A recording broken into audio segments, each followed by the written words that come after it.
Vamos entrar no nosso assunto de hoje. Jana, chamou muito a minha atenção, porque quando a gente fala de algumas doenças ginecológicas, algumas a gente já sabe que podem estar relacionadas com questões metabólicas, mas o mioma, eu realmente não imaginava que a gente teria aí algumas comprovações.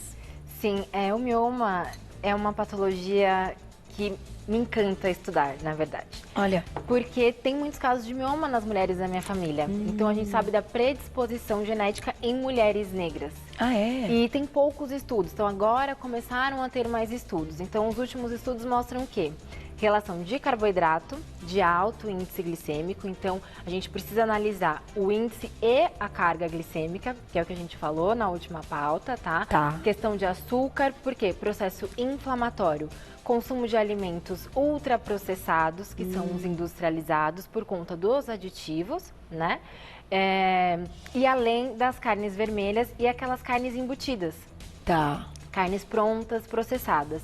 Olha. Então, elas auxiliam no processo de inflamação, que pode ajudar no crescimento desses miomas, porque variam, né? Os tamanhos e as localizações.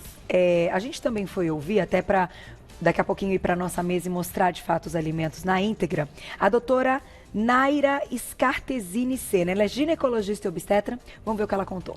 Oi, Carol, tudo bem? Hoje a gente vai conversar sobre miomas, mas antes da gente falar sobre mioma, é importante a gente entender um pouquinho de como que funciona o nosso útero. O útero é um órgão muscular, porque ele precisa esticar quando tem um neném dentro dele e depois contrair ao tamanho que era originalmente ou muito próximo disso depois que o neném nasce. Então ele tem essa capacidade contrátil de esticar e contrair.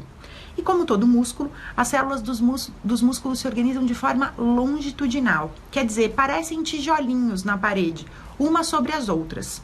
O mioma nada mais é do que uma célula igual a todas as outras ali do útero, que resolve se organizar de forma concêntrica, quer dizer, formando uma bolinha. E daí ele fica diferente anatomicamente de do restante das outras células do útero. Bom, a repercussão do mioma e os tratamentos são muito definidos pela localização dele. Então, tudo depende de onde ele está localizado. Esse mioma pode crescer para fora do útero, como se fosse um calombinho para fora do útero, e não gerar repercussão nenhuma. Ele pode se localizar na espessura do músculo do útero, e daí vai ser muito variável de acordo com o volume e, de fato, a parede do útero em que ele se localiza.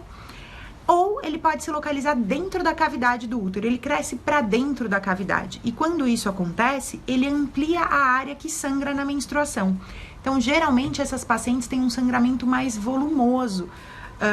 Podem ter mais cólica, mais volume de sangramento e até sair aqueles coágulos de sangue. Então, não é todo mioma que precise de cirurgia para ser tratado. Alguns deles podem ser só acompanhados e podem não gerar repercussão nenhuma na vida da mulher. Tudo depende da localização, do tamanho e dos sintomas que essa paciente tem. Se ela tem sangramento, se ela tem dor. Eu espero ter ajudado e estou por aqui. Qualquer dúvida. Tá aí, muito legal. Palavras da doutora Naira. Então, quem quiser saber mais do trabalho dela, @doutora, abreviado, Naira, tá? Tudo junto, @doutora, abreviado, Naira. E interessante essa questão que ela colocou, porque de fato, eu acho que para a grande maioria não tem sintoma. Exato, não tem sintoma. Tem a relação da cólica, constipação intestinal, porque dependendo do tamanho do mioma, ele pressiona o intestino. Tá. Mas o que mais sofre é bexiga. Jura? Então, o aumento da frequência ir ao banheiro pode ser um sinal de que tem um miominha. Então, assim, porque tá pressionando essa bexiga. Então, às vezes, vai ao banheiro, sabe, sensação de infecção urinária? Sim. Vai ao banheiro, ai, quero ir de novo, não foi tudo, tá faltando alguma coisa? É um dos sintomas do mioma. Do mioma. Aí, você comentou, então, de alguns alimentos que podem piorar a questão do quê? Alimentar o crescimento desse mioma. Exatamente. Ou aparecimento ou não, depende da questão genética também. Exatamente. Mas depois que ele tá lá, ele pode ficar quietinho, pequenininho, ou ele pode crescer. Pode crescer. Então, carboidrato. Gente, parece muito clichê isso, mas assim, carboidrato refinado, excesso de açúcar. Por quê? Questão de insulina e glicose. Pode desequilibrar, causar um desequilíbrio nos hormônios. Tá. Essa relação. Então, precisa ter um cuidado também com o ganho de peso. Porque o que ocasiona o ganho de peso? Uma das causas. disparo de insulina e excesso de glicose. Entendi, então tá tudo ligado. Tudo ligado. Aqui, ó, Um ao ponto que eu X. amo falar do açúcar, ele inflama, certo? Certo. E aí ele altera o sistema imune. Por que ele altera o sistema imune? Intestino, desbiose. Puxa vida. Então, vamos pensar, tá já em desequilíbrio. Você já tem mais bactéria patogênica, você vai alimentar essas bactérias, você só vai ajudar a piorar esse desequilíbrio.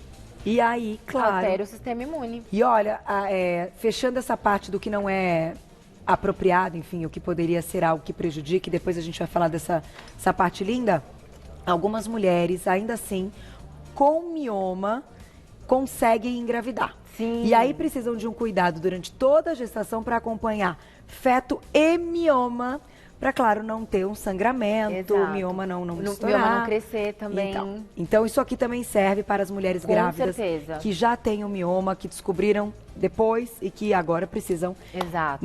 encarar a gestação até o final de uma forma bem legal. Vamos então contar o que é ótimo. É ótimo em que sentido, né? Porque aqui eu entendi. Aqui é para não alimentar o mioma, para ele não crescer. E aqui? Aqui é para diminuir o crescimento.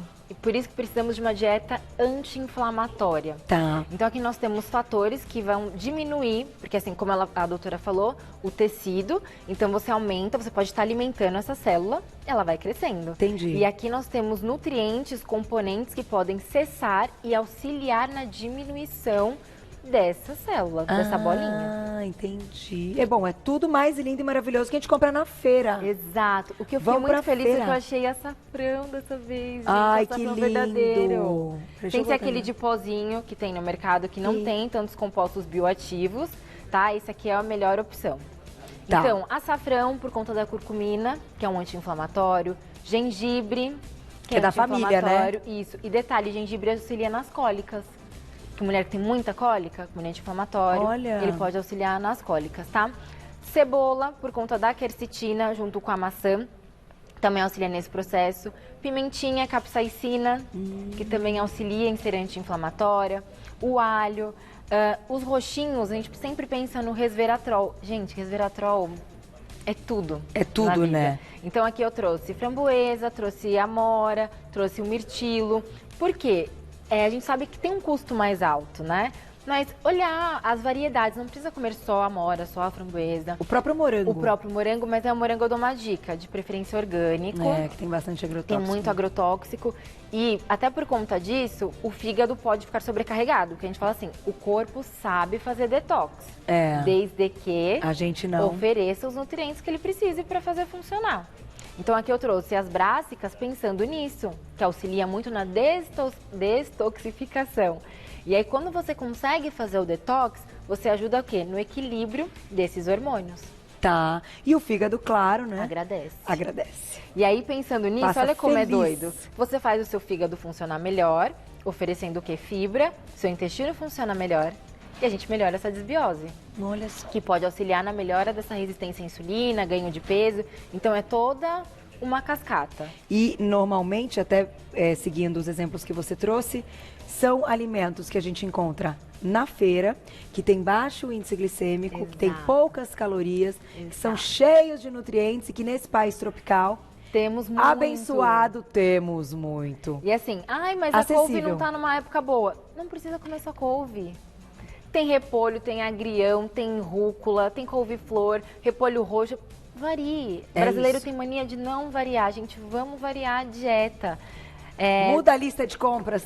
Esse mês eu trouxe esse. Ou então faz uma salada mais completa, alface e mais algum tipo de folha. É verdade. E respeitar a sazonalidade é importante, muito importante, né? até pelo custo. É verdade. O Pra gastar custo. menos. Exato. Pra gente fechar, esse chazinho, Mara. Chá verde. Por quê? Auxilia também nesse processo de diminuir o crescimento desse tumor. Então ele cessa, tá? Quero só falar duas coisas para fechar além do chá verde. Linhaça, Tá. por conta do estrogênio, então ela regula os fitoesteróis, então é uma boa opção. E beta-caroteno, que eu não trouxe aqui. Então, essa conversão do beta-caroteno em vitamina A auxilia no crescimento das células saudáveis. Olha. Então, é uma opção. Então, assim, gente, prato colorido, 5 cores no prato. Faça um suco verde com gengibre, frutinhas vermelhas de sobremesa, o Nossa, chazinho que é no bom meio da demais. manhã. Lasanhinha de berinjela. Não é? Dá Tempera pra com a variar. cebola. Ai, esse brócolis, fazer arroz de couve-flor. Não é? Amo. Gente, opções são o que não falta. E vamos ser saudáveis, né? É Felizes e isso. saudáveis. E muito legal que você trouxe hoje pra gente, Jana. Te agradeço.